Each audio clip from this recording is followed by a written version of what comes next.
ስለዚህ ብናገር የሚያምርብኝ እኔ ይሄ ግለሰብ እያለ ያለው እኔ ስናገር የሚያምርብኝ እኔ ስለ ታቦት ማብራት ብቸኛ መብት ያለኝ ከኦርቶዶክስ ከወጣው በኋላ ቋሚ ስሬ ያድርጌ ማወራት የምችለው እኔ ነኝ እያለ ጴንጤ ውስጥ ለተሰገሰገ አደገኛ ፖለቲከኛ አስመሳይ ወሮ በላ ጊንጥ እንደ ጊንጥ የሚናከስ ለነሱ ሁሉ ይሄ በቃ መምቻ ተመለስ።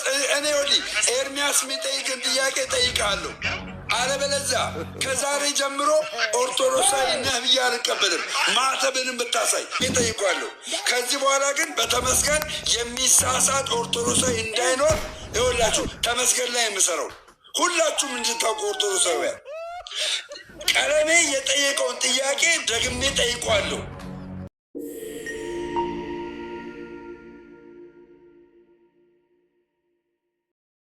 ዮናታን አክሊሉ እና ትዝታው ፖድካስት ጀምረዋል። በታቦት የሚነግዱ ፓስተሮች በጣም ነው የሚገርሙኝ። በነገራችን ቢዝነሱን አልተውቱም እንዴ! እዛ ያሉ በታቦት ይሰሩ የነበረውን ቢዝነስ ወደዚህ ቀይረውታል። ታቦት የሚሉ ሰዎች አሉ እና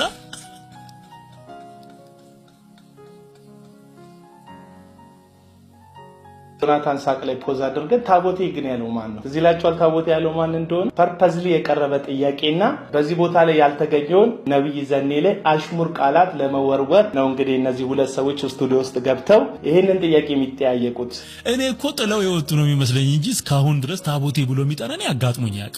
በጣም ነው የተደነኩትና ሰዎች የሚያውቁት ደግሞ ለብሶ ነው። ስለዚህ ብናገር የሚያምርብኝ እኔ ይሄ ግለሰብ እያለ ያለው እኔ ስናገር የሚያምርብኝ እኔ ስለ ታቦት ማብራት ብቸኛ መብት ያለኝ ከኦርቶዶክስ ከወጣው በኋላ ቋሚ ስሬ ያድርጌ ማወራት የምችለው እኔ ነኝ እያለ ዘነበ ምን ቢል ነው ቆይ እንደዚህ የተባለው ብላችሁ ከጠየቃችሁ ዘነበ ላለው ነገር እንግዲህ በቂ የሚሆን መልስ ትዝታው ከዚህ በፊት መልስ ሰጥቷል። ይሄንን ቪዲዮ ተመልከቱት። በጣም የምንወደው የምናከብረው ወንድም ነው። በአገልግሎቱ እንባረካለን። እንዲህ አይነት ጉዳይ ላይ ግን ጣልቃ ገብቶ ሲያበላሽ ይነገረዋል ማለት ነው። ፍቅር እውነትን አይሸፍንም። ይሄንን ወቁ። ፍቅር እውነትን አይሸፍንም። ወንድሞቼ የምላቸውን ሰዎች ለእግዚአብሔር መንግስት እንቅፋት ሲሆኑ በተለይ የማገለግለውን አገልግሎት በአንድም ይሁን በሌላ መንገድ አታክ ሊያደርግ የሚችል ምንም አይነት ነገር ሲናገሩ ዝም አለ።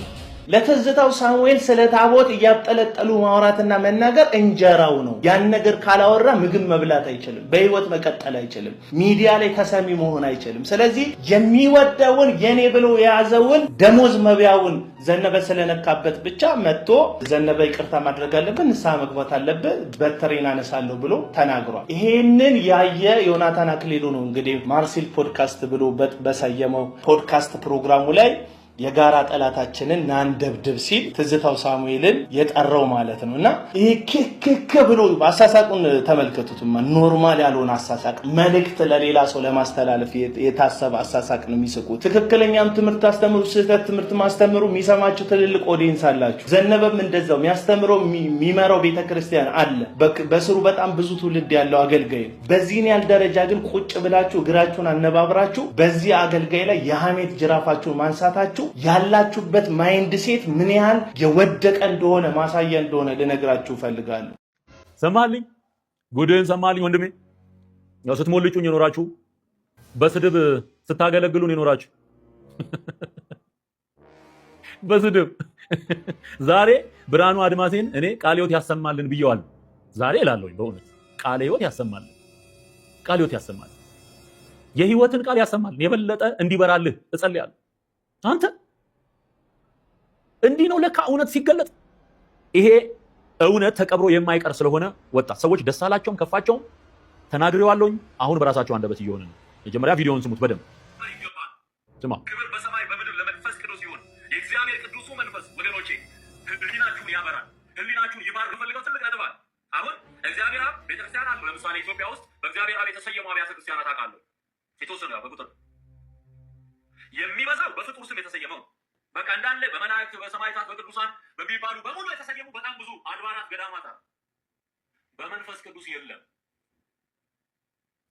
አንድ ቤተክርስቲያን ነው ማቀው። ምን የሚባል ስራ ሲሆን የመንፈስ ቅዱስ ቤተክርስቲያን መሀል አዲስ አበባ።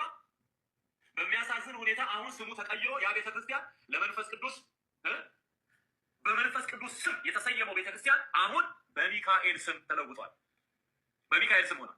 ምናልባት የምታውቁ ሰዎች ካላችሁ ጎላ ሚካኤል የሚባል ቤተክርስቲያን አለ። ጎላ ሚካኤል ከስሙ ነው ምነግራችሁ። ስሙ አሁን ጎላ ሚካኤል ለምን ተባለ ስትሉ መንፈስ ቅዱስ ነው መጀመሪያ የቤተክርስቲያኑ የመጀመሪያ ታሪካዊ ስሙ የገባውም ታቦት እንደሰማ ነው የመንፈስ ቅዱስ በመንፈስ ቅዱስ ስም የተሰየመው ነው።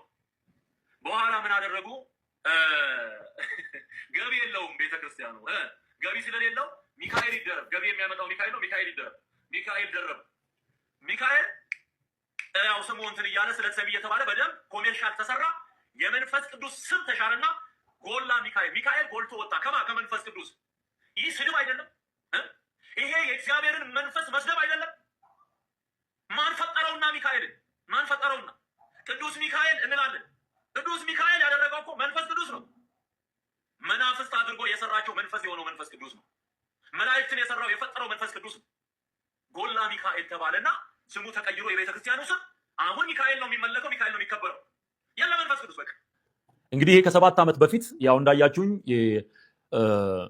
ቀሚስ ለብሼ መስቀል አድርጌ ምናምን ያስተማርኩት ነው። ከ7 ዓመት በፊት አሁን ዘመን መጣ። ያኔ ተሞልጫለሁ፣ ተሰድቤያለሁ፣ አንጓጠውኛል፣ በጣም ብዙ ነገር ተብያለሁ። ዘመን መጣ። አሁን በራሳቸው አንደበት ደግሞ ለቢዝነስ የሚደረቡ ታቦት ተብለው ለቢዝነስ የሚደረቡ አማልክት ገንዘብን ፎከስ አድርገው እንደሚሰሩበት ይሄንን ያጋለጠ ቪዲዮ እጄ ገብቷል ማለት እጄ ገብቷል። አሁን እሱን ላሳያችሁ ደግሞ ስሙት። ያሁን እኮ በአንድ አጥቢያ ታቦት ለምን እንደሚደረግ የታወቀ ነገር ነው። ስማ የታወቀ ነው። ሌላው ቀርሶ ህዝቡም ስላልተማረ ስላላስተማር ነው። እዚህ እኮ ወረድ ስንል ከተክለ ሃይማኖት በታች ያለው አጥቢያ ማን ነው የሚባለው? ማን ሚካኤል? ለምንድን ነው ጎላ የተባለ? መጀመሪያ ቤተክርስቲያኑ ሲተከል የመንፈስ ቅዱስ ነበረ። ስማ ሰው ደግሞ የሚያውቀው ሚካኤል ነው፣ መንፈስ ቅዱስ ነው ያውቀው። ይኸውልህ ስለዚህ ሚካኤል መጣ።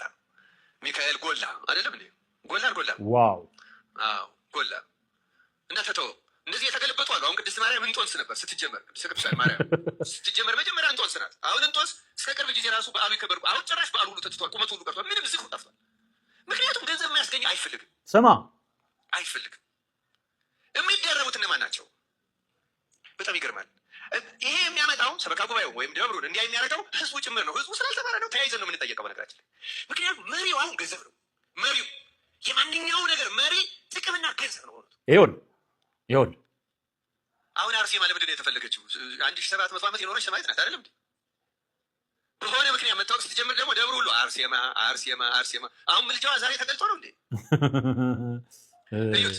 ምንን መሰረት አድርገን ነው? ለምንድን ነው ዛሬ ይህን ማነሳው? ለምሳሌ ዛሬ በዓሉ የማን በዓል ነው? ዓመት በዓሉ የማን ነው? የማን? የራጉኤል። የዓመት በዓሉ የማን ነው? ለምሳሌ የኤልያስ ነው አይደለም? አዲስ አበባ ውስጥ ኤልያስ። ሰማልኝ፣ ጉድህን ሰማልኝ ወንድሜ። ያው ስትሞልጩኝ የኖራችሁ፣ በስድብ ስታገለግሉን የኖራችሁ በስድብ ዛሬ ብርሃኑ አድማሴን እኔ ቃለ ሕይወት ያሰማልን ብየዋለሁ። ዛሬ እላለሁኝ በእውነት ቃለ ሕይወት ያሰማልን፣ ቃለ ሕይወት ያሰማልን፣ የህይወትን ቃል ያሰማልን፣ የበለጠ እንዲበራልህ እጸልያለሁ። አንተ እንዲህ ነው ለካ እውነት ሲገለጥ እንዲህ ነው። እኔ እንዴት እንደተደሰትኩኝ ልነግርህ አልችልም። ከዚህ በፊት ብዙ እንዲሁ አይነት ነገሮች እየተደጋገሙ ባይዘወይ በቅርብ እየሆኑ ያሉ ነገሮችን አስተውሉ ወገኖቼ። በቅርብ እየሆኑ ያሉ በጣም አደገኛ መረጃዎችን ራሳቸው እያወጡ በቅርቡ ለምሳሌ ስለ ታቦት በተናገርኩት አሁን በነገራችን ላይ ስለ ታቦት ውይይት ያደረግንበት ከወንድማችን ከአገልጋይ ዮናታን አክሊሉ ጋር ቆይታ ያደረግንበት ቪዲዮ አለ። እዛ ቪዲዮ ላይ በጣም ብዙዎች ሲበሳጩ አይተናል። ነገር ግን የቪዲዮውን ማስረጃ አቅርቤዋል። በዛ ቪዲዮ ላይ ካነሳነው ነገር አንዱ ይደገማል የሚለው ድግምት፣ ታቦት ላይ ድግምት አለ ብዬ ነው የተናገርኩት። ከድግምቶቹ መካከል ሁለቱ ምሳሐበ ነዋይና ህዝብ አግዝ። ይኸው ህዝብ አግዝ የሚባል ህዝብ እየነዳ የሚያመጣ የጥንቆላ አሰራር አለ። ኦኬ። ሁለተኛው ደግሞ ምሳሐበ ነዋይ ገንዘብ የሚስብና ህዝብ የሚስብ ድግምት ተደግሞባል። ያንን ደግሞ ቃል በቃል ማን አወጣው? ጳጳሱ አወጡት። የትኛው ጳጳስ? አቡነ ኤርሚያስ የሚባሉት ጳጳስ አወጡት። በቃ ምን ታደርገዋል? ስለዚህ እናገራለሁኝ። ስናገር እነሱ ቀጥሎ የሚያመጧቸው መረጃዎች እኔ ለተናገርኩት እውነት ማረጋገጫ ሆነው ይቀርባሉ ማለት ነው። እንዳልዋሻችሁ እውነቱን እንደነገርኳችሁ በዚህ እርግጠኛ ትሆናላችሁ ማለት ነው። እንዲህ ነበረ። ከፖድካስቱ በኋላ ያቀረብኩት ቪዲዮ የአቡነ ኤርሚያስ ይሄን ይመስላል። ስሙት። ታቦተ ገሌ ሲሆን ብር ይመጣል ይላል። ታቦተ ገሌ ሲሆን በቃ የመውረዳችን ምልክት ማለት ነው። አንዳንዶች ደግሞ በግል እንደ ዓለም እንደ ሌላ ነገር ክፍል ገሌ ነው፣ ገሌን ብታስተክል ታቦተ ገሌ ቢገባ እንዴት ሆናል ይባላል። አስጠንቁሎም የሚያስቸግሩን አሉ። አስጠንቁሎም እንዴት ነው የምንሆነው? አባቶች እስኪ ፍረዱ። ምንድን ነው በደሉ? መዋቅሩ ምን በደል? ሌላው ይቀር አቶ ገሌ ተብለው እስካሁን ይቀድሳሉ፣ እስካሁን ያሳልማሉ። እንደምሰማው በታቦተ ገሌ ሲሆን ብር ይመጣል ይላል። ብር ይመጣል። ይኸው አሁን ታቦተ ገሌ ሲሆን ብር ይመጣል ይላሉ። ህዝብ ይወዳቸዋል የተባሉ አማልክትን ለንግድ ይጠቀማሉ ማለት ነው። ይሄን ስላችሁን የኖርኩት ውሸት ነው ሲባል ነበረ። እውነትነቱ በራሳቸው ጳጳስ አንደበት እንዲነገር ያደርጋል። የኔ ጌታ እንዲህ ነው። ሃሌሉያ፣ ክብር ለስሙ ይሁን። አሁን እኔን ልትከሰኝ አትችልም። አሁን እኔን ልትወቅሰኝ አትችልም። ስም ማጥፋት አይደለም። ልክ እኔን እንደ አመፀኛና በቃ አንድን አካል ለማጥቃት ቆርጦ የተነሳ አስመስሎ ለማቅረብ የማይፈነቅሉት አይነት ድንጋይ ነው። ይሄው እግዚአብሔር እያዋረደህ ነው። ይሄ ለኦርቶዶክሳውያን ብቻ አይደለም፣ ጴንጤ ውስጥ ለተሰገሰገ አደገኛ ፖለቲከኛ፣ አስመሳይ፣ ወሮ በላ፣ ጊንጥ እንደ ጊንጥ የሚናከስ ለነሱ ሁሉ ይሄ በቃ መምቻ። እኔ ጌታዬ ነው የሚመታልኝ፣ ጌታ ይመታልኛል። ራሳቸው ባንደበታ እኔ ከ7 ዓመት በፊት የነገርኩህን አሁን እንድትሰማ ያደርጋል። ሚስማር ነው ይሄ። በቃ ጴንጤ ነኝ ብሎ በሁለት ቢላዋ የሚበላውን ጭምር ስርዓት የሚያስይዘው መንፈስ ቅዱስ አርፎ ይቀመጣል፣ አርፎ ይቀመጣል። ስለ ታቦት ጥብቅና ሊቆም የወጣ ጴንጤ በዚህ በጳጳሱ ንግግር አርፎ ቤቱ ይቀመጣል። በቃ አርፎ ተዋርዶ ይገባል ማለት ተዋርዶ ይገባል። እንግዲህ እነሱ ከተናገሩ እኛ ምን አገባን ብሎ ይገባል። ኤሊ ታውቃለህ? ኤሊ ድንጋይ ውስጥ ነው መኖሪያው። ድንጋዩን ተሸክማ ነው የምትኖረው። አሁን ያስቸገረ ጴንጤ የኤሊ ባህሪ ያለው ድንጋይ ውስጥ ነው። ሹክክ ብሎ አንገቱን ያወጣል። የሆነ ጊዜ ላይ ሹክክ ብሎ ሳር ምናምን ሲበላ ታየዋል። የሆነ ነገር ሲመጣ ጥልቅ ነው ወደ ጉድጓድ ወደ ድንጋይ ውስጥ ነው የሚገባው። ከዛ ደግሞ ጊዜ እየጠበቀ ይወጣል።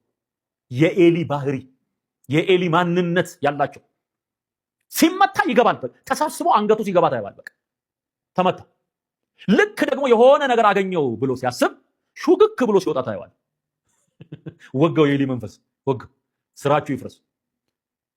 አሁን ይሄ የሰሞኑ መረጃና ማስረጃ የአቡነ ኤርሚያስ ንግግር አሁን አቀረብኩልህ የጎላ ሚካኤልን ጉዳይ ብርሃኑ አድማስ ያውጥቶ ሲዘረግፈው ድንጋይ ይገባል። አሁን ኤሊ በሙሉ አሁን ገብቷል።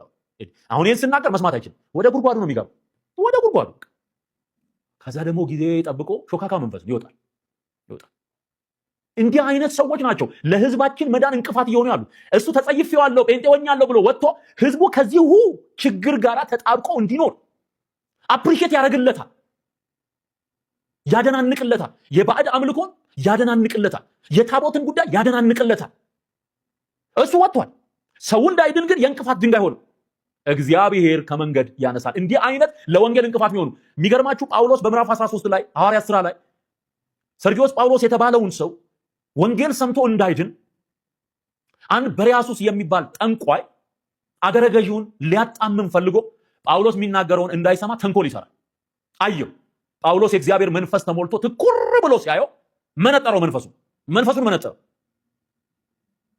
ምን እንዳለው ላንብብላችሁ። አንተ ተንኮል ሁሉ ክፋትም ሁሉ የሞላብህ የዲያብሎስ ልጅ ጳውሎስ ነው ያለው። ሰዎች ወንጌል እንዳይሰሙ ወንጌል ሰምተው እንዳይድኑ በአንድም በሌላ መንገድ መድረኩንም ሚዲያንም ተጠቅሞ የሚሰራ እንዲህ ነው የምንለው። አንተ ተንኮል ሁሉ ክፋትም ሁሉ የሞላብህ የዲያብሎስ ልጅ። 4 ነጥብ። እስከ ጊዜው አታይማል፣ ጨለማ ወደቀበት ይላል። የሚመራውን ሰው እየፈለገ መደናበር ጀመረ ይላል። እንዲህ አይነት ስፒሪት ያላቸው ሰዎች አሉ። እንዲህ አይነት አደገኛ ስፒሪት ያላቸው ምዕራፍ 13 ላይ ይኸው ቁጥር 8 ጀምሮ የሐዋርያት ሥራ ምዕራፍ 13 ከቁጥር 8 ጀምሮ ጠንቋዩ ግን በቁጥር 7 ላንብብላችሁ። ደሴቲቱንም ሁሉ እስከ ጳፋ በዞሩ ጊዜ በርያሱስ የሚሉትን ጠንቋይና ሐሰተኛ ነቢይ የሆነውን አንድ አይሁዳዊ ሰው አገኙ። ጠንቋይ ነው፣ ሐሰተኛ ነቢይ ነው። ከዛስ አንድ አይሁዳዊ ሰው አገኙ። አይሁዳዊ ነው፣ ጠንቋይ ነው፣ ሐሰተኛ ነቢይ ነው። ኦኬ። እርሱም አስተዋይ ሰው ከሆነው ሰርጊዮስ ጳውሎስ ከሚባለው አገረ ገዢ ጋር ነበር። ይህም በርናባስንና ሳውልን ወደ እርሱ ጠርቶ የእግዚአብሔርን ቃል ሊሰማ ፈለገ። አገረ ገዢው የእግዚአብሔርን ቃል ሊሰማ ፈልጓል። ልክ ህዝባችን የእግዚአብሔርን ቃል ለመስማት ጉጉት እንዳለው ማለት። ከዛስ ጠንቋዩ ግን ኤልማስ ስሙ እንዲሁ ይተረጎማልና አገረ ገዢውን ከማመን ሊያጣምም ፈልጎ ተቃወማቸው። ይሁን ጴንጤ ነኝ ብሎ እኔን የሚቃወም ይሄ መንፈስ ነው ያለው።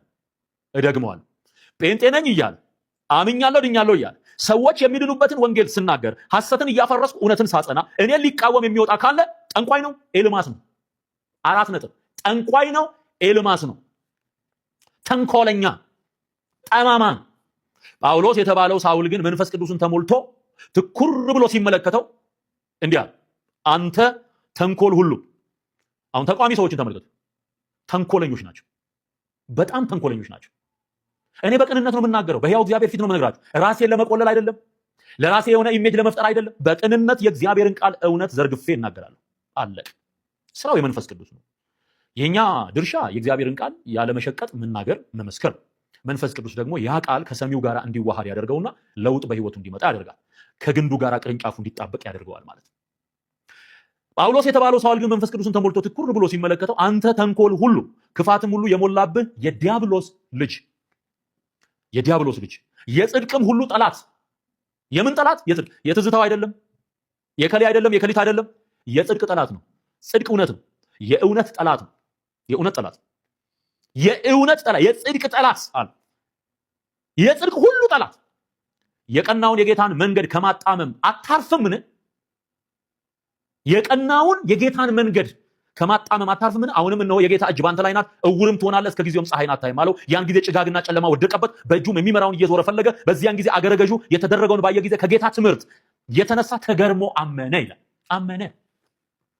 ግን ምን አይነት ሰው ነው ጠንቋዩ? ጠማማ፣ የጽድቅ ሁሉ ጠላት፣ የዲያብሎስ ልጅ። የዲያብሎስ ልጆች ናቸው። እንዲህ አይነት ባህሪ ያላቸው የዲያብሎስ ልጆች ናቸው። የጽድቅ ሁሉ ጠላት ናቸው። ማጣመም ነው ስራቸው። የእውነትን መንገድ ማለት ሰዎቹ እየገባቸው ሲኖዶስ እየተሰበሰበ ማስተካከያ እየሰጠ ያልተገቡ ጽሁፎች ያሉባቸውን ያጋለጥናቸውን ጽሁፎችና መጻሕፍት እያስተካከለና እያረመ ተወግዘው የተለዩ መጻሕፍት አሉ፣ አውግዘናል፣ ይሄንን ለይተናል እያለ እየሰራ ባለበት ሁኔታ ህዝብን ወደኋላ ለመመለስ የሚታገል እርኩስ መንፈስ የተጠናወተው የዲያብሎስ ልጅ ነው። አለቀ። የዲያብሎስ ልጅ ነው። የእግዚአብሔር ልጅ እንዳትል። እንዲህ አይነቱ ከጽድቅ ጋር ነው የሚስማማው። የእግዚአብሔር ልጅ ከጽድቅና ከእውነት ጋር ነው የሚስማማው። በውስጥ እኔ ቆይ ኧረ ችግር የለውም ችግር የለውም። እስኪ አንተ ጌታን ብለህ ተመለስ እስኪ አንተ ተመለስ። እኔ ወዲህ ኤርሚያስ የሚጠይቅን ጥያቄ ጠይቃለሁ። አለበለዚያ ከዛሬ ጀምሮ ኦርቶዶክሳዊ ነህ ብዬ አልቀበልም። ማተብንም ብታሳይ ሁላችሁም ይህንን ነው የምናደርግ። ማርያምን ነው ምላችሁ፣ ማርያምን ነው ምላችሁ። አልፋታም፣ ተመስገን አልፋታም። ቁጭ ብለህ እዚህ ጋር የመናፍቃንን ትምህርት ታስቀማለህ እንደ አንተ።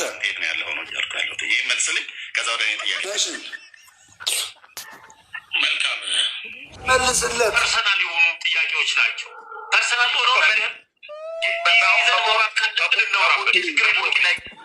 እናንተ ናችሁ። ይህ ቤት ነው የሚሰማው። እዚህ ይህንን ቤት ቅሌት፣ ኧረ ቅሌት ደግሜ ማለት ነው ደግሜ ጠይቋለሁ። ከዚህ በኋላ ግን በተመስገን የሚሳሳት ኦርቶዶክሳዊ እንዳይኖር ይኸውላችሁ፣ ተመስገን ላይ የምሰራው ሁላችሁም እንድታውቁ ኦርቶዶክሳውያን፣ ቀለሜ የጠየቀውን ጥያቄ ደግሜ ጠይቋለሁ። የቦንጌድ መልእክት እውነት ነው እውነት አይደለም፣ አንተ በልጅነት ትሰማ የነበረው መልእክት እውነት ነው እውነት አይደለም ብዬ ጠይቋለሁ። ሪል ነው እያለ ሲናገር ነበረ። እኔ ደግሞ ጴንጤ እያለሁ የማዳምጠው መልእክት ሪል አይደለም፣ የአጋንንት መልእክት ነው፣ የአጋንንት መልእክት ነው። እሺ በእሱ የተነሳማ እንደገና የተገነባ ነገር መፍረስ አይችልም። ሚዲያ ላይ አሁን ይሄ ለመነገር አግባብ አይደለም። ምክንያቱም ህዝቡን እንደ ህዝብ፣ ቤተክርስቲያን እንደ ቤተክርስቲያን ሊጎዳ ይችላል ብሎ የሚል ነው። እንደው ምናልባት በህግም ሊያስጠይቃ ይችላል ብለህ ካልክ እኔ 10 ነጥብ ምነግርህ በህግም የሚያስጠይቅ ነገር አይደለም። ስለዚህ ለምንድነው ይሄን የምጠይቀህ? የእናንተ ኢየሱስ ሐሰተኛ ነው ብለህ ስላልክ አንተ ደግሞ ትናንትና በጥቂቱ የሚሆን ታገለግል ነበረ። በጥቂቱ የሚሆን እኛ ጋር በነበርክበት ሰዓት ላይ ታገለግል ነበር፣ ጌታ በሰጠ ጸጋ ማለት ነው። ያን ጸጋ ቆይ ተሜ እሱ ጋር ነው ጉዳዩ ብራዘር። እኔ እዚህ ጋር ነው ከሩቱ ነገርን ከስሩ ውሃን ከጥሩ ይላሉ አይደል አበው። አሁን አንተ አገልጋይ ስለነበርክ እኛ ጋር በአለፍ ጊዜ በጥቂቱ ጊዜ ስታገለግል ስለነበር እኔ ደግሞ በኢትዮጵያ ኦርቶዶክስ ቤተክርስቲያን አገልጋይ ነበርኩ። ስለዚህ አንተን ቅድሚያ ጥያቄ እየጠየኩ ያለሁት አንተ ከሩቱ እነዚህን ሁለት ነገሮች ሶስት ነገሮች መልስልኝና ከዛ ወደ እኔ ጋር ትመጣለህ። ከዛ የኦርቶዶክሱና የጴንጤው ኢየሱስ የተለየ ነው የተለየ አይደለም ብሎ የሚለው ላይ እናወራለን ማለት ነው። አሁን አንተ ግን እኔ እየጠየኩ ያለሁት አንደኛ ድምፅ ትሰማ ነበር። ያ የምሰማው ድምፅ የመለኮት ድምፅ ነበር ወይስ የርኩስ መንፈስ ድምፅ ነበር ስትሰማ የነበረው? ለዚህ መስክርለት። አሁንም ደግሞ ይህንኑ ደግሞ ልመልስልህ። የማን ድምፅ ነበር ትሰማ ነበር?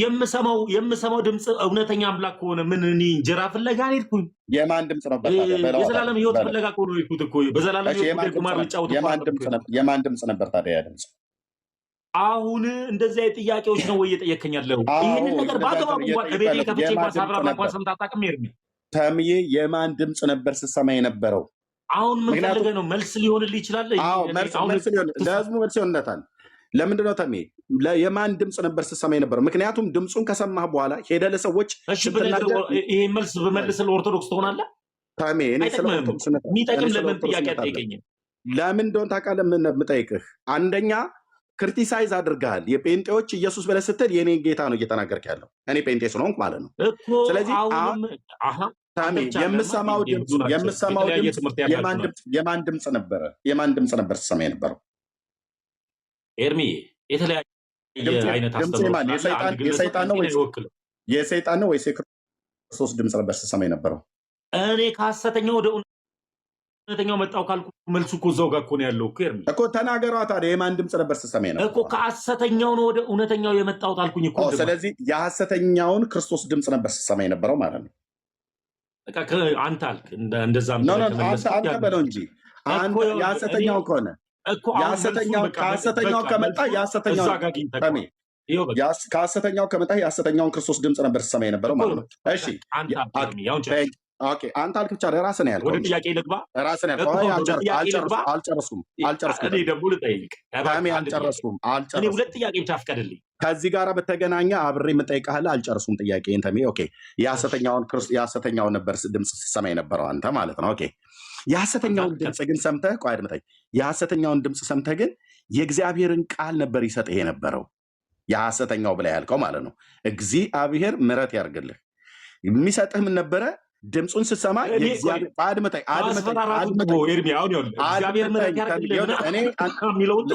ልብ በል ማስፈራራቱን ውጣውን በአፍ ቃል ሁሉ እንዲፈረድብህ ነው የማደርገው በእግዚአብሔር ፊት አምላክ እኮ ኤርሚያስ ኦኖፍ የሚያደርገው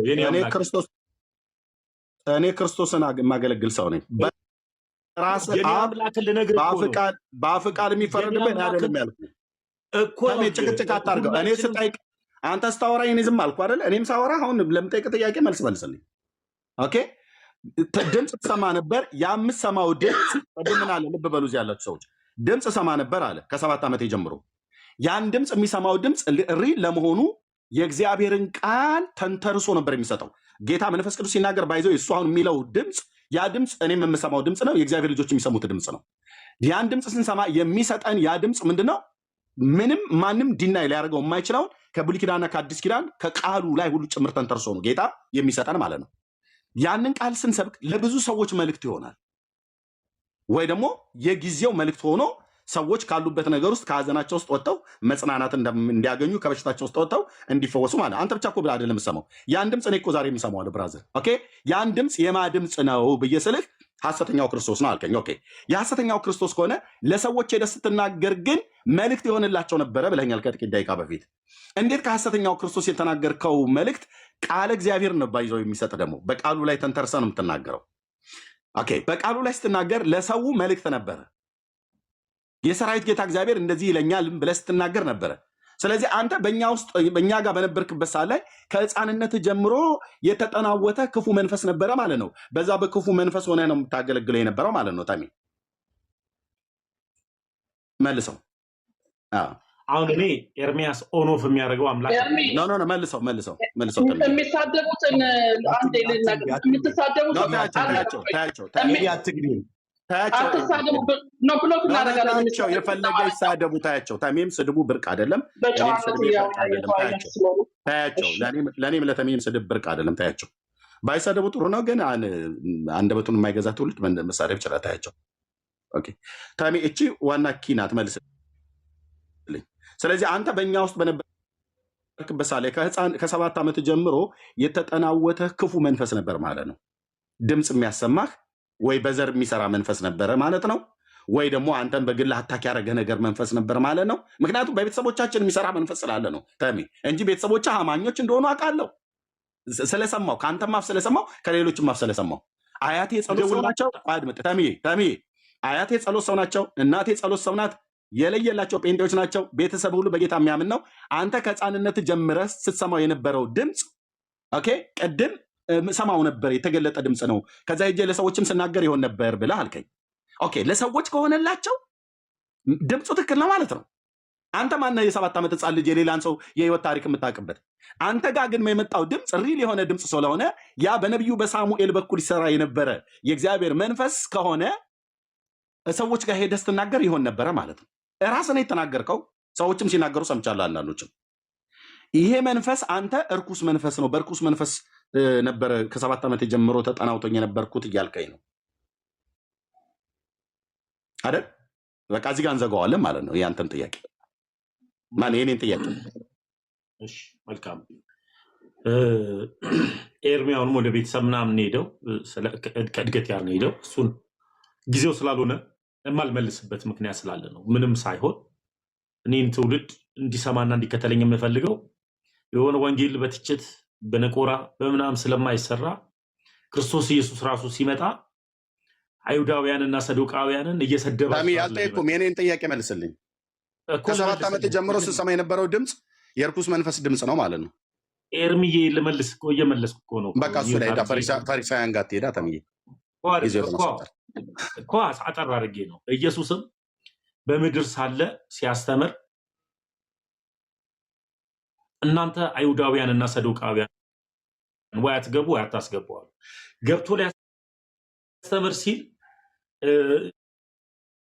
የሚያስተምሩ ይኖራሉ። እንደዚህ ብለው መንገድ ይዘ ደግሞ እንዳያስተምር ደግሞ በሩን ደርበብ ያደርጉበታልና እኔም የኔ ትውልዶች፣ የኔ እናቶች፣ የኔ አያቶች፣ የኔ ባች ወንድም እህቶቼ ደግሞ የኔ ታናናሾችም ታላላቆችም በፕሮቴስታንት ቤት ውስጥ የነበሩ አብዛኛው እነሱ እንዲመለሱ የምፈልገው በትችት ያላችሁበት አምላክ ሐሰተኛ ነው፣ ከአጋንንት ነው ከምናምን እያልኩ ሳይሆን እየተቸውባቸው ሳይሆን በላል እያልክ አላልኩም አትበለኝ። እያልኳቸው የጴንጤ ኢየሱስ ሐሰተኛ ነው እያልከን ተሜ እንዴት ነው ሰው ወደ ኦርቶዶክስ የሚመጣው? አሁን እኔ ወደ ኦርቶዶክስ እንድመጣ ከፈለግ እዚህ ወንድሞች አሉ፣ እነ ቤካ፣ እነ ኤፍሪ፣ እነ ቢኒ፣ እነ ዮኒ አሉ። ዮኒ ማኛ እኛን እኮ ኦልሬዲ የምታመልኩት ሰይጣን ነው፣ የምታመልኩት ሐሰተኛ ነው። ከህፃንነቴ ከ7 ዓመቴ ጀምሮ እሰማው የነበረ ድምፅ የሐሰተኛው ክርስቶስ ድምፅ ነው እያልከን ነው። አሁን ይህንን ህዝብ እንደዚህ እያልኩ አይደለም፣ እየነቆርኩት እየተቸውት አይደለም። ኦልሬዲ ተችተዋል። እኛ እኮ ለመልስ ኤርሚዬ እኔ መልስ እኮ ታዲያ የጠየቁ ጥያቄ ከ7 ዓመት ጀምሮ ሰማይ ነበር ማን ነው ያልኩት። ኤርሚዬ ምን አለ መሰለህ መጽሐፍ ቅዱስ ሲናገር ምን ይላል? ጳውሎስ ነው በነገራችን ላይ ድንቅ ሰው ነው ጳውሎስ። ለልጁ ለጢሞቴዎስ ምን ይለዋል? ልጄ ሆይ አንተ ግን ነገርን ሁሉ በልክ አድርግ ይለዋል። እና ያ ልክ ከሚባለው ነገር መካከል አንዱ ምንድን ነው? አንዱን ተከባብሮና አክብሮ መነጋገር ልክነትም አለ። እኔ አንተ ላይ ቃል በቃል አልደርብብህም። የፈለግከውን ጥያቄ ስጠይቀኝ፣ የማይመቸኝን ራሱ ጥያቄ ስጠይቀኝ ውጭ ያዳመጥኩት ምክንያት ስላለኝ። አሁን ግን ወንጌል የምሰራው ለፕሮቴስታንቱ እየሰደብኩት እየተቸውት አይደለም። ስድብ አንዱ የኃጢአት መሰረት ነው። ለምን እኔ እኮ ወደ ሌላ ሀሳብ ላይ እንሂድ። ለወንድሞችም ልስጣቸው መልስልኝና ባጭሩ ከ7 ዓመት ጀምሮ ስትሰማው የነበረው ድምፅ የሰይጣን ድምፅ ነው ማለት ነው ወይ? አንተ ቀጥታ ንገረን እኮ። ይኸው እየመለስኩ እኮ ነው ኬርሚ እኮ ቀጥታ ንገረን። ብላክ ኤንድ ዋይት። አዎ የሰይጣን ድምፅ ነበር፣ አይ አይደለም የክርስቶስ ድምፅ ነበር ብለህ ንገረን። የማን ድምፅ ነበር ስትሰማ የነበረው? ያን ድምፅ ሰምተህ ሰዎች ላይ ሄደህ ስትናገር ይሆን ነበረ? ለራሴው አንተ ትመልስልኛለህ። የዘላለም ህይወት ጉዳይ ላይ ትደራደራለህ? አልደራደርም። የዘላለም ህይወት የሚገኘው በማን ነው? በክርስቶስ። ክርስቶስ ኢየሱስ፣ ያ ኢየሱስ የዘላለም ህይወት ነው፣ እውነተኛው ኢየሱስ። አዎ በቃ እኔ የሄድኩት ወደሱ ነው። ኦኬ፣ ይሄንን ልክ እኔ እንደዚህ እንደመለስኩልህ፣ እኔ ልክ አሁን አንተ ብላክ እንደዋስ ጠይቀኝ እንደመለስኩልህ፣ አንተ ከ7 ዓመት ጀምሮ ስትሰማ የነበረው ድምፅ የዚህ የእውነተኛው ክርስቶስ ድምፅ ነው ወይስ የሰይጣን ድምፅ? ብላክ እንደዋይት። ይሄ እኮ ፐርሰናል ጥያቄ እኮ ነው የጠየቀኝ እኮ። አሁን እኔ የመጣሁበት እና የመለስኩልህ ጨርሻለሁ። ይኸውልህ ተሜ አንድ ነገር ወደ ጥያቄ ልግባ። አንተ ልጠይቅህ ተፈቀድክልኝ? ወንድሞችም አስተያየት ወንድሞችም የሚሉት ነገር ረጅም ሰዓት ስላቆያቸው ከዛ ትጠይቀኛለህ አሉሽ። ግን አንተ ጋር ግን ሁለት ጥያቄ ትጠይቀኛለህ። ግን ልብ በሉ እዚህ ያላችሁ ሰዎች፣ ተሜ ምን እያለን ነው? የኔን ኮንክሉዥን ነው የምሰጠው። ተሜ ምን እያለን ነው? አንደኛ ፊቱ ላይ ታዩበታላችሁ። ፊቱ ላይ የምታነቡት በደንብ በነህምያ መጽሐፍ ላይ ያ የአሕዛብ ንጉሥ ታላቁን የእግዚአብሔርን ሰው ነህምያን ምን አለው? ፊቱ ላይ ሐዘን አየበት እና ይህ የልብ ሐዘን ነው እንጂ የሌላ አይደለም ብሎ አለው ይላል። በመገለጥ አይቶት አይደለም። የአንዳንድ ሰው የልቡ ሐዘን በፊቱ ላይ ይታወቅበታል። የአንዳንዱ ደግሞ የልቡ ሐዘንም ይሁን ደስታ በፊቱ ላይ አይታወቅም። እነዚህ ልባቸው ሐዝኖ ፊታቸው በልባቸው ክፋትን ተሞልተው ፊታቸው ፍቅርን የሚያሳይ ሰዎች በጣም አደገኛ መርዛም የሆኑ ሰዎች ናቸው። በነቢዩ በኤርምያስ መጽሐፍ ምዕራፍ 9 ላይ አይነት የተጻፉ ማለት ነው። ይሄኛው ግን የአሕዛብ ንጉሥ ነህምያ ላይ ያየውን ሐዘን ይህ የልብ ሐዘን ነው አለው። ኦኬ፣ ሰው በልቡም ሲያዝን በልቡም ሲደሰት ያስታውቃል፣ ፊቱ ላይ ይታወቅበታል። አንዳንድ ሰዎች አይታወቅባቸውም፣ አንዳንድ ሰዎች ግን ይታወቅባቸዋል። ተሜ አሁን የተናገርከው እኔ አልገባኝም። ኤርሚ ትንቢት ጀመርክ እዚሁ ላይ እኔ አልጨርስኩም። ልጨርስና እኮ ከትንቢቱ ወጥተህ ሀሳብ ላይ ጨርስና እኔ ወደ አንተ ጥያቄ ልግባ። በጌታ ልጨርስ። በቃ ትንቢትህንም ተወው፣ ሁሉንም ነገር ተወና ጠይቀኝ። ልጨርስ። ለምን ደምተው? እኔ እኮ ዝም ብዬ እስከ መጨረሻው ድረስ ጥያቄ አዳምጫለሁ። ሲነሽጠኝ አይደለም እኔ ትንቢት የምናገረው ታውቃለህ። ኦኬ፣ ታውቃለህ። ሲነሽጠኝ አይደለም ትንቢት የምናገረው። ኦኬ፣ ልብ በልና ስማኝ። ጌታ እግዚአብሔር ነበረ ሲናገረኝ የነበረው ከህፃነቴ ከ7 ዓመቴ ጀምሮ ብለህ በእኛ በወንጌላውያን አማኞች በነበርክበት ሰዓት ላይ እኔን ራሱ ስትናገረኝ ሁሉ ሰምቻለሁ። እና ያ የእግዚአብሔር ሰው ቦንኬ ሁሉ መጥቶ ከጀርመን ባገለገልበት ሰዓት ላይ መድረክ ላይ ጠርቷቸው ፕሮፌቲክ ወርድ ሜሴጅ ካመጣላቸው ህፃናት መካከል አንዱ አንተ ነበርክ። ይሄን ሰው አንተ አታውቀውም፣ አትጻጻፉም ኢሜይል። እሱ ጀርመን ነው፣ አንተ ኢትዮጵያዊ ነህ። በእድሜ አትገናኙ፣ በእውቅና አትገናኙም። እሱ በሚሊዮን የሚቆጠር ትውልድን በዓለም ላይ ተመላልሶ አገልግሎ ወደ ጌታ የሄደ ሰው ነው። ያመጣልህ ሜሴጅ አለ። ኦኬ፣ አድምጠኝ። ቦንኬ የተናገረው በማን መንፈስ ነው ብዬ ስልህ ልትመልስ አልቻልክም። አንድ ሁለተኛ፣ አንተ ራሱ ስትናገረው የነበረውን ድምፅ ማለት ሲናገር የነበረውን ድምፅ ሰምተህ ለሰዎች ሄደህ ስትናገር ነበር። ስትናገር ይሆን ነበረ እና ዛሬ ምን አልከን? በአደባባይ ላይ በአጋንንት መንፈስ ነበር፣ የአጋንንትን መንፈስ ነበር ስሰማ የነበረው አልክ አይደል? ተሚ ለምን ወደ ግራ ወደ ቀኝ በጣም የሚገርመኝ ነገር ምንድን ነው? ፊት ለፊት እያየኸኝ ወደ ግራ ወደ ቀኝ ለምን እያየህ ታወራኛለህ? እኔን አዳምጠኛውልኝ። በጣም የሚገርመው ነገር ምንድን ነው? አብስለ ነው ገለን የመጣ ነው ቶፒክ ላይ እንደገና አልበሰለም። ለምን መቼ አልበሰለም? እኔ እኮ ኮንክሉዥን ሰጥቼ እኮ ኤርሚ ምን አለ መሰለህ፣ እኔ ከዚህ በፊት ሶፊ ምን ጠየቀኝ፣ ተሙ ወደ ፕሮቴስታንት ትመለሳለህ ሲለኝ፣ እንዴት ሰው ወደ ጦር ሜዳ ይመለሳል? ማለትም ጦር ሜዳ ረሃብ ነው ያለው፣ መሞት ነው ያለው፣ ውሃ መጠማት ነው ያለው፣ ስቃይ ነው ያለው። ልክ ነው። ስለዚህ ጦር ሜዳ ምንም ይናፍቅ ታሪክ የለው። እንዴት ወደ ጦር ሜዳ የሰው ልጅ ይመለሳል የሚል ሀሳብ ነው ያሰው። ልክ እንደዚሁ እንደማልመለስ እና ማልመለስበት ምክንያት ጦር ሜዳ መሆኑን በአግባቡ ተናግሬያለሁ። ያ ማለት ምን ማለት ነው? ምድራዊውን ሰማያዊውንም የዘላለም ህይወትና የምድራዊውንም እንኳን እረፍት የአእምሮ እረፍትን እኔ ነኝ የጠፋሁት መጥቻለሁ።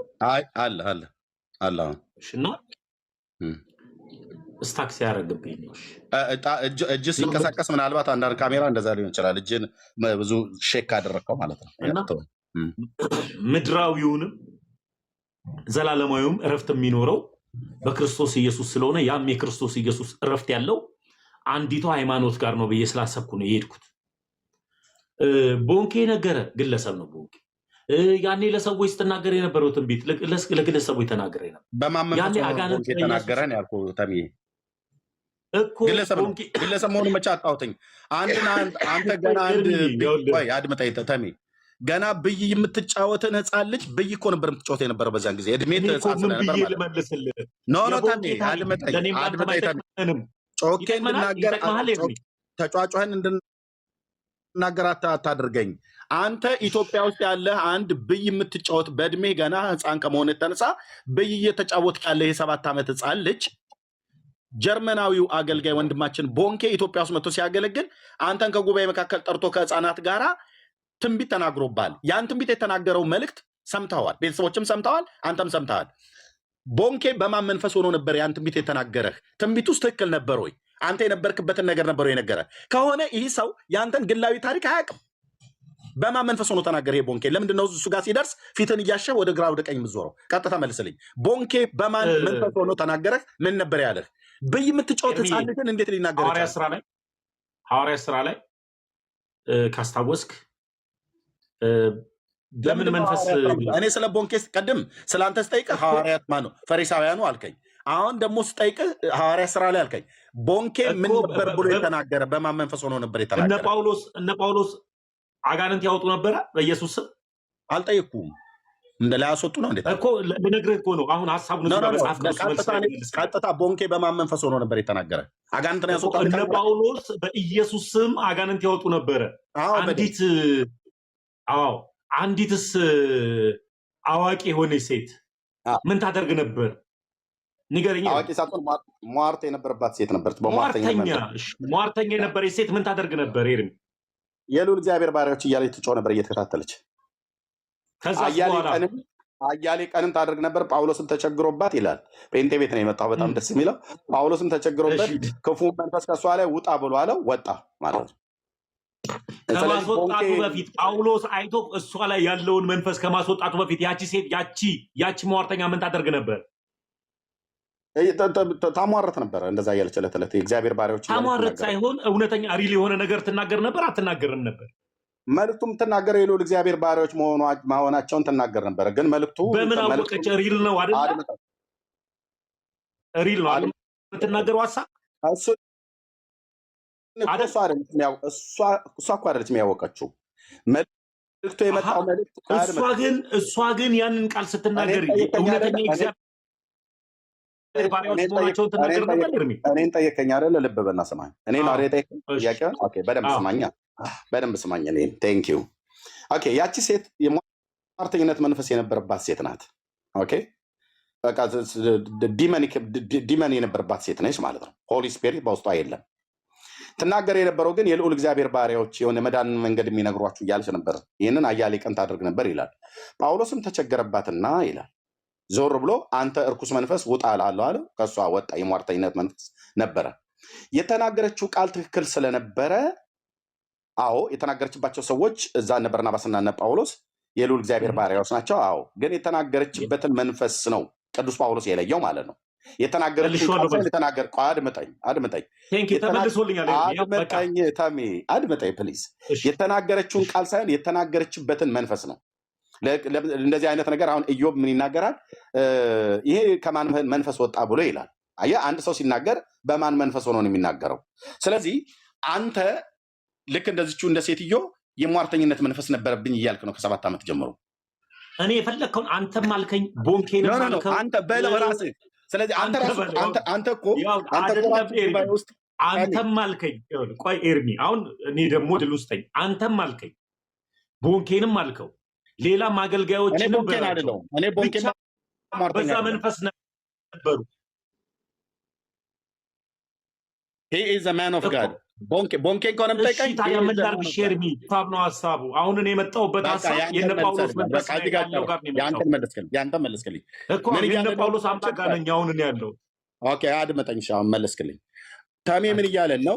ከ7 ዓመቴ ጀምሮ የሟርተኝነት መንፈስ ነበረብኝ። በሟርተኝነት መንፈስ ነበረ። ልክ ያቺ በፊልጵስዩስ ከተማ ላይ የነበረችው ሴትዮ በሟርተኝነት መንፈስ ተይዛ ለነ ቅዱስ ጳውሎስ የመዳን ወንጌል የሚነግሯችሁ የልዑል እግዚአብሔር ባሪያዎች እያለች ትናገር እንደነበረው እኔም ከ7 ዓመት ጀምሮ የሟርተኝነት መንፈስ ነበረብኝ፣ በዛ መንፈስ ነው ለሰዎች ስናገር የነበረው ብሎ ተሜ እንደዚህ ዘግቶታል ማለት ነው። ስለዚህ ተሜ ምንድነው ማለት ነው? በላዩ ላይ የሚሰራው መንፈስ አንድ ጊዜ ኤርሚዬ፣ አሁን በደንብ ግልጽ አለ። ተሜ ነበረበት እንትና ነበረበት፣ ያኔ የነበርኩበትን ነው እየነገርኩ ያለሁት። መጽሐፍ ቅዱስ ለትምህርታችን የሆንልን ዘንድ ተጽፎልናል። ደግሞ ከትንቢትም በላይ ደግሞ የጸና መጽናኛም መኖሪያም የዘላለም ሕይወት ማግኛም ከትንቢት በላይ የጸና እግዚአብሔር ቃል አለ። ለእኔም ላለ እዛ ቃል ውስጥ ያለውን ሀሳብን ስነግር በቃ መልሱ ተመልሶልሃል። አሁን እዛ መልስ ላይ ከመለስክልህ ለእኔ ግን እድል ብትሰጠኝ ብጠይቅህ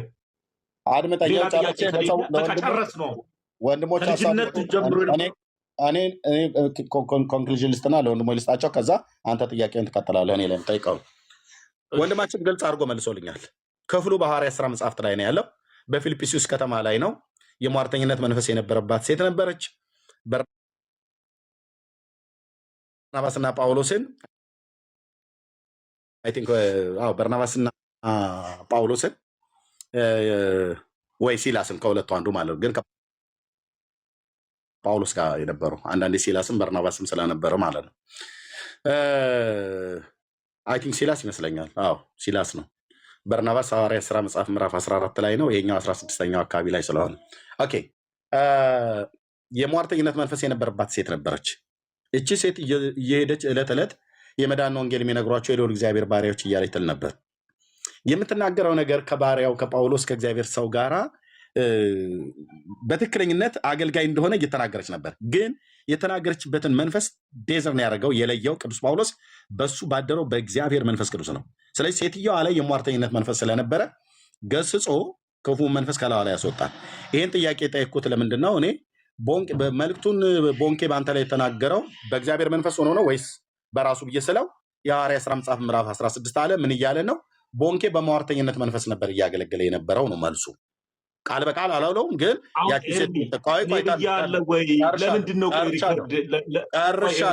ጨርሻለሁ። ተመስገን አለ። ቀጥታ ብላክ ኤንድ ዋይት ካልመለስክልኝ የጠቀስከውን ጥቅስ ቀጥታ ከቦንኬ ጋር እያገናኘው ነው ማለት ብያለሁ። ኤርሚ እኔ ብያለሁ ወይ? አሁን ተመስገን ለጠየቁ ጥያቄ መልስ ብላይ አድምጠኝ። ለጠየቁ ጥያቄ ምን ነበረ ተሜ? እኔ ስጠይቅ ግን እንደዚህ አሁን ለምሳሌ የጠየቁ ጥያቄ ምን ነበረ? የጠየቁ ጥያቄ ላይ እንደዚህ እኔ ጠየቀኝ። የጠየቁ ጥያቄ ምን ነበር?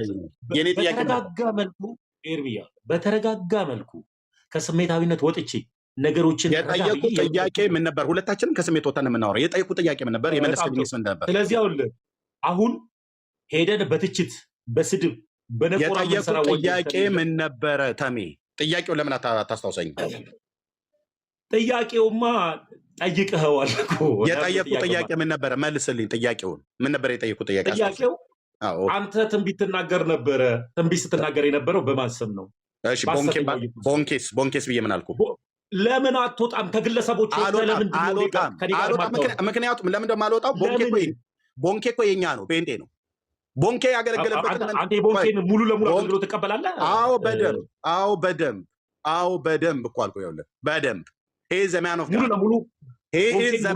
ጋድ እኮ አልኩ። ብራዘር ወደ ጌታ ሄዷል፣ አገልግሎ በሰላም አንቀላፍቷል። ዘማን ኦፍ ጋድ በጣም ነው የምቀበለው። ዓለም አቀፍ ወንጌላዊ ነው። እሺ የክርስቶስን ወንጌል አገልግሎ ነው ሄደው። አንተም አትቀበለው ከሆነ ትነግረኛለህ። ልብ በልና ስማኝ። የጠየቁት ጥያቄ አልወጣም። ለምንድን ነው የማልወጣው? ከአንተ ጋር በተገናኘ ነገር ያወራህን ነገር ስላለ ማለት ነው። ኦኬ ቦንኬ ያገለገለበት ለምን እንደማታደምጠኝ ተሜ? እንዴ እንደዚህ መጫወጫ አለብን እንዴ? እናንተ ብቻ እያወራል። ኦኬ ጨርሻለሁ። እኔ ምንድን ነው ያልኩት? የጠየቁት ጥያቄ አንደኛ ራሱ ይኸው ተሜ እዚህ ቁጭ ብሎ ከዚህ በፊትም ነግሮናል። በጌታ በነበረበት ጊዜ ነግሮናል። ከህፃንነት ጀምሮ ከ7 ዓመት ጀምሮ ሰማ የነበረው ድምፅ ነበር። ይሄ ፊት ለፊት ላይ ከሚነግረን ነገር ተንተርሰን ሄዶ ለሰዎች በጉባኤ ውስጥ ሲናገር ይሆን ነበረ። ይታያችሁ፣ የሚሰማው ድምፅ የእግዚአብሔርን ቃል ተንተርሶ ነው የሚሰጠው። ኦኬ እግዚአብሔርን ቃል ይሰጠዋል ማለት ነው። ያንን ሄዶ በጉባኤ በሚያገለግልበት ሳለ ቅዱስ ቃሉን የሰጠውን ክፍል ወይ በሚያስተምርበት ወይ በሚሰብክበት ሳለ ወይ በሰዎችም ላይ ደግሞ ይህን ቃል እግዚአብሔር ስለ አንቺ ሰጥቶኛል ስለ አንተ ሰጥቶሃል ብሎ ቅዱስ ቃሉን ተናግሮ ለሰዎች በሚጸልይ ሳለ ይሆን ነበረ። አንድ ሁለተኛ እርኩስም መንፈስ በጌታ በኢየሱስ ክርስቶስም እያለ ገስጾም ሲያስወጣ ይወጡ ነበረ። እዚህኛ ጋር በነበረበት ጊዜ ማለት ነው።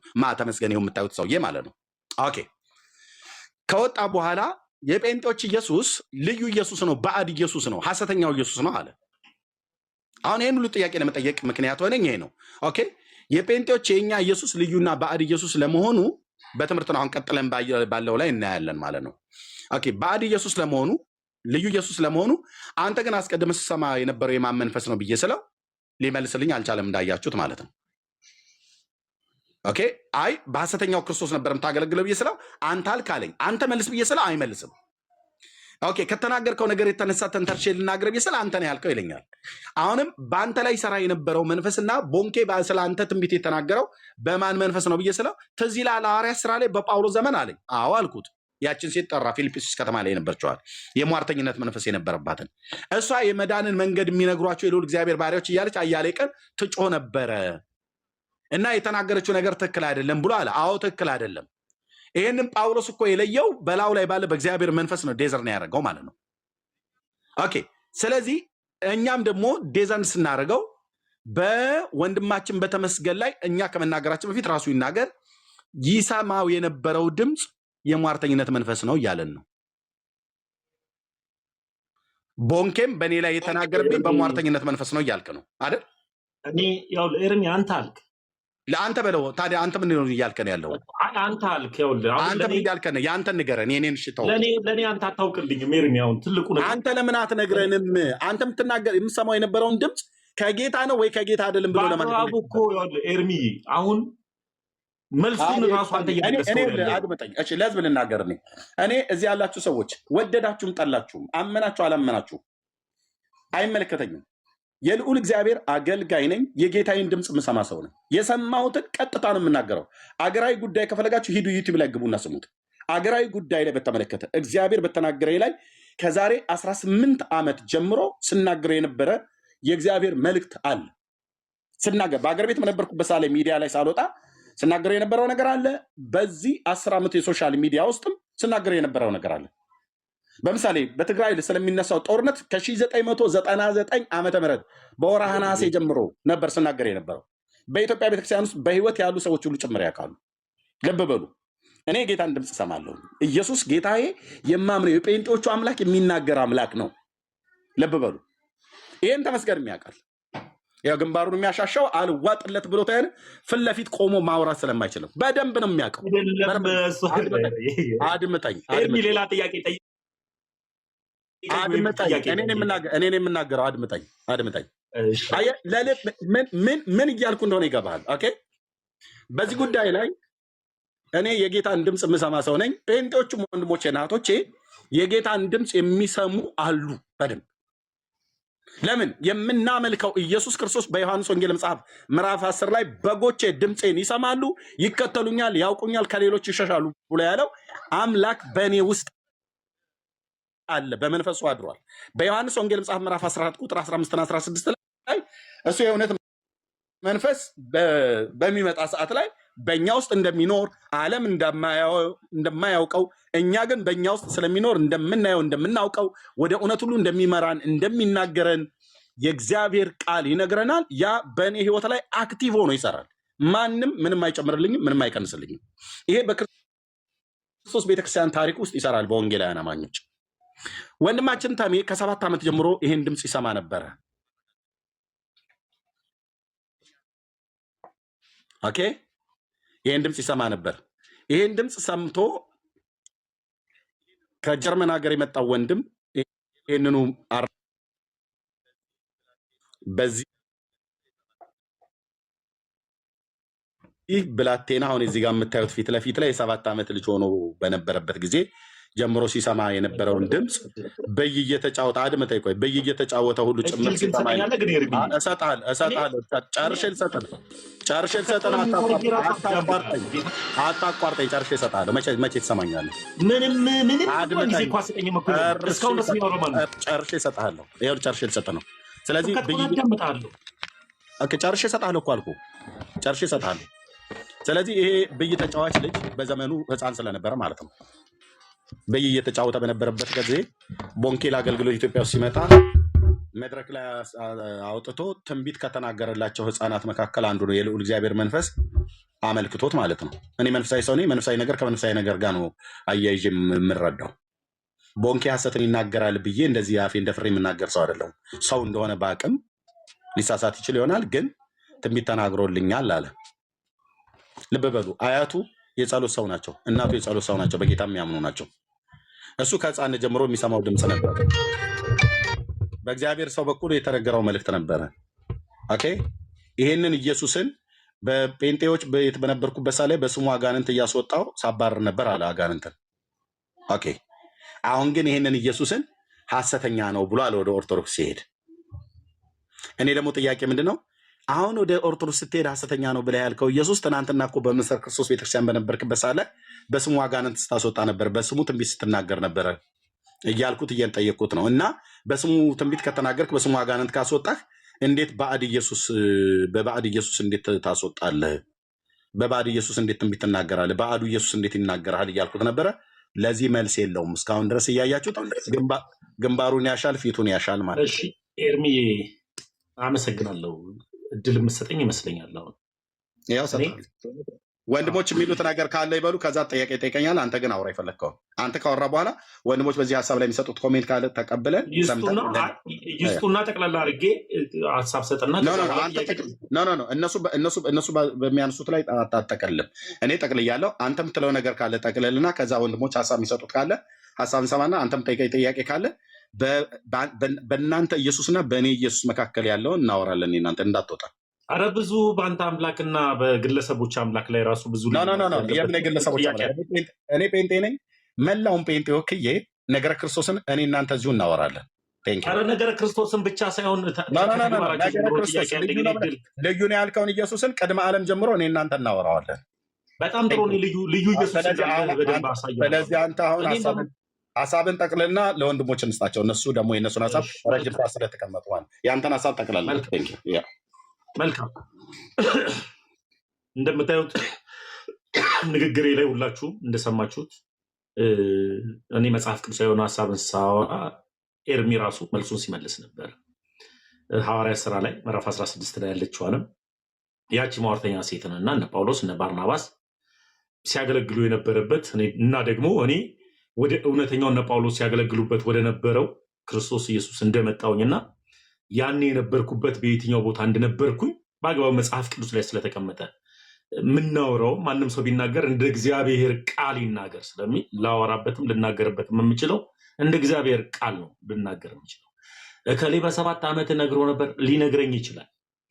አንተ ድምፅ ትሰማ ነበር ሰምቼ ሊሆን ይችላል።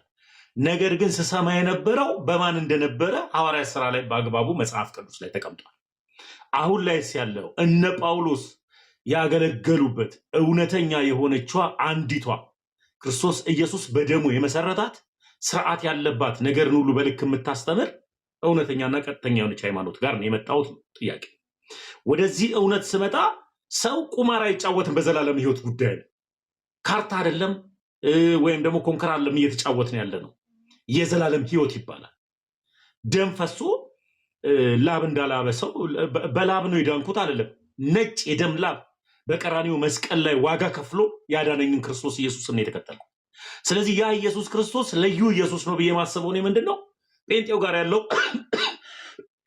ኢየሱስ ለምን ልዩ ኢየሱስ አልኩት? አንድ አካል ሁለት ባህሪ ነው ያለው። በመስቀል ላይ በስጋ ወራት ይሰቀል በመለኮትነቱ ይሰቀል እማላቅ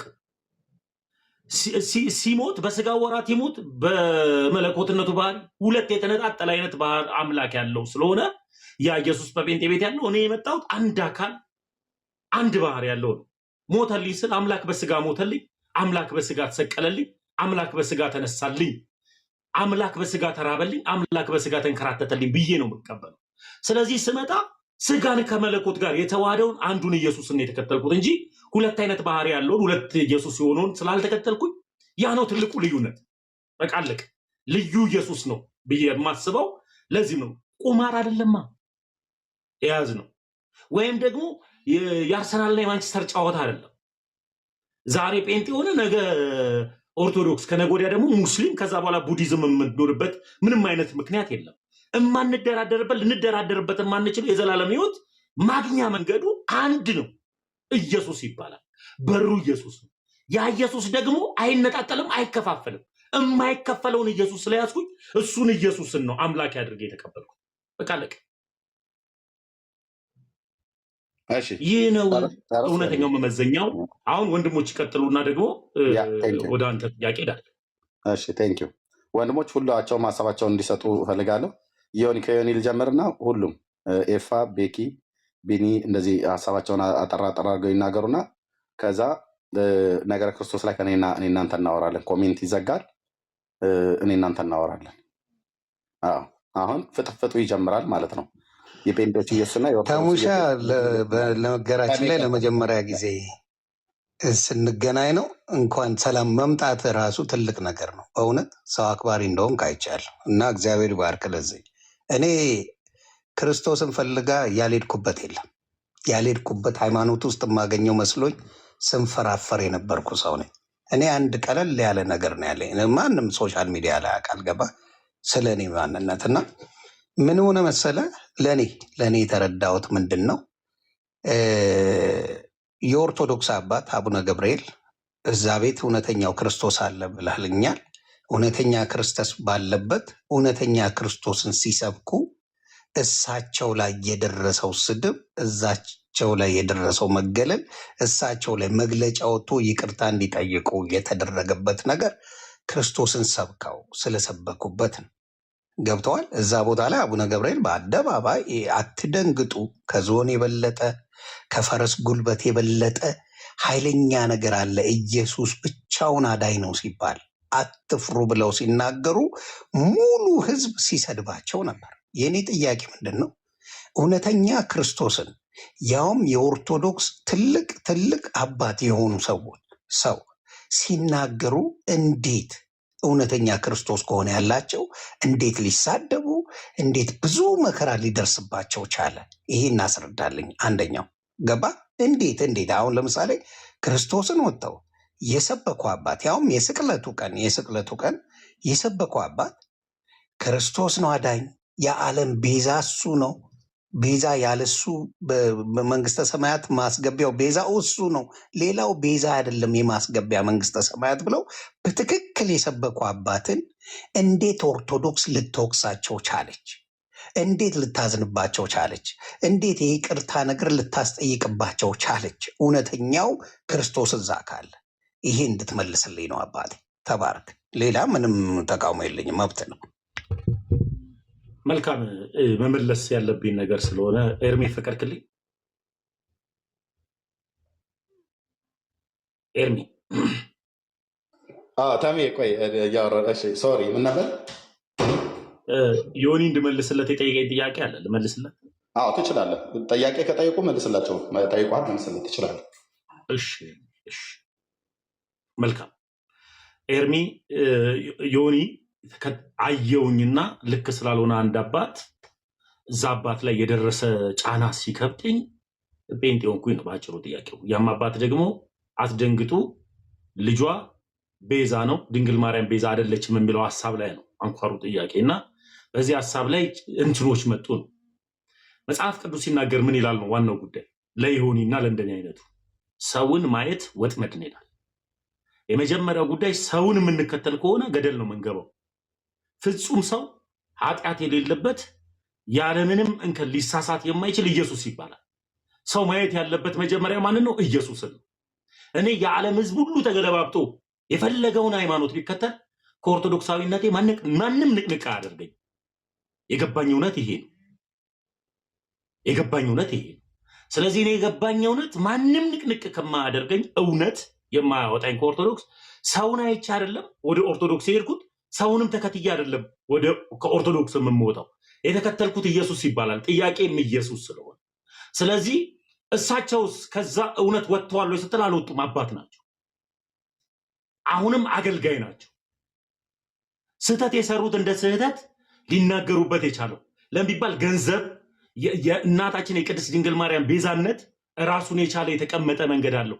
ግን እናታችን ቅድስት ድንግል ማርያም ቤዛ ስንል ክርስቶስ ኢየሱስ መስቀል ላይ በሰራው ስራ ቤዛ ናት እያልን እንዳልሆነ መናገር ነበረባቸው የሚል ሐሳብ ነው።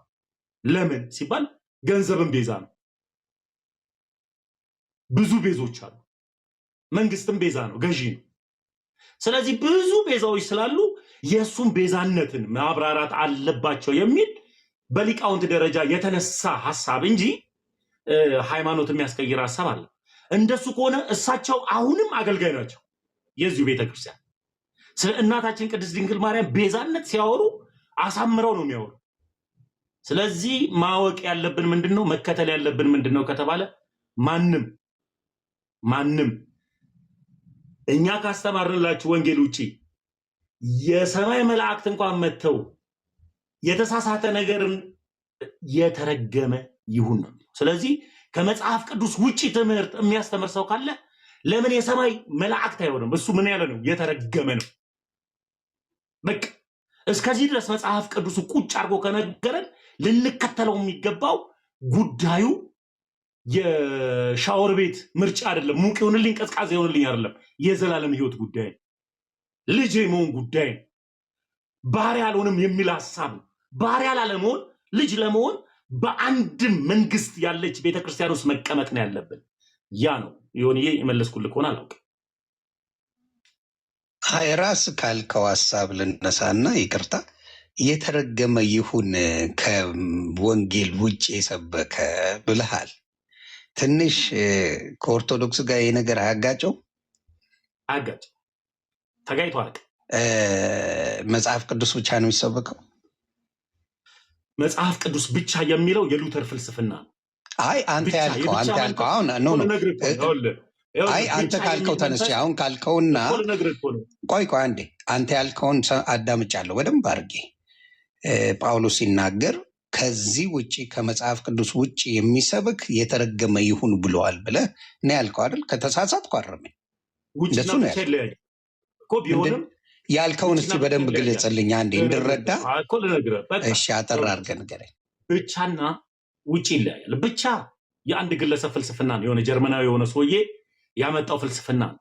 ከእንደዚህ አይነት ፍልስፍና ውጡ ነው እኮ እያልኩኝ ያለሁት። እኔ ጌታ የነቀለኝ ከብቻ መንፈስ ነው። ምግብ ብቻ፣ የራሴ ብቻ፣ እኔ ብቻ፣ ድኜ ብቻ፣ ቀርቼ ብቻ ምናምን የሚል የብቻ መንፈስ እግዚአብሔር ነቀለኝና እንድንድን ወደ እቅፉ ሳበኝ፣ ከመንጋው መካከል ከበረቱ ቀላቀለኝ ብዬ ነው ማምነው። ስለዚህ ሆንዬ ከብቻ መንፈስ ነው መውጣት ያለብን። እሱ ስም ውጭ የሚያድን ስሞች አሉ። አሁን ጥሩ ጥያቄ ጠይቃል። የምን መዳን? አሁን ዶክተር ያድናል መዳን የምናወራው ስናወራ ሁላችንም አይጠየከኝ። አየህ ተሙሻዬ ስለጠየከኝ እኔ ልመልስ። መዳን የምንለው ሁልጊዜ የሚወራው ስለ ምንድን ነው? ከኃጢአታችን መንጻት ነው። ከኃጢአታችን ድነን ለነፍሳችን ነው ድህነት የምናወራው። መዳን የምናወራው የስጋውን አለ። የስጋ ዶክተርም ሊያድን ይችላል። የሆነ ነገርም የሆነ መድኃኒት ሰጥቶ ሊያድን ይችላል። የስጋ አይደለም እያልን ያለ ነው። ከኃጢአታችን ነፃ ብቸኛው የሚያድነው ስም ኢየሱስ ክርስቶስ እንደሆነ መጽሐፍ ቅዱስ ይናገራል። አደለ እንዴ? ስለዚህ ያንን አሁን የምትነግረኝ አንተ አሁን ከዛ ሌላ ነገሮች አሉ? ከኢየሱስ ውጭ ስም ሌላ ነገሮች ካሉ አንተ ዘግበኝ፣ እኔ ስለማላውቅ። አሁን ችግር የለም። አሁን ጥሩ ጥያቄ ጠይቀኛል። ስለ መዳን ዶክተርም ሊያድን ይችላል። አሁን መዳን የምትለዋ ጥያቄ ስለምትብራራ ነው። የዘላለም ሕይወት መንገድ መግቢያው ምንድን ነው ካልከኝ ኢየሱስ ይባላል።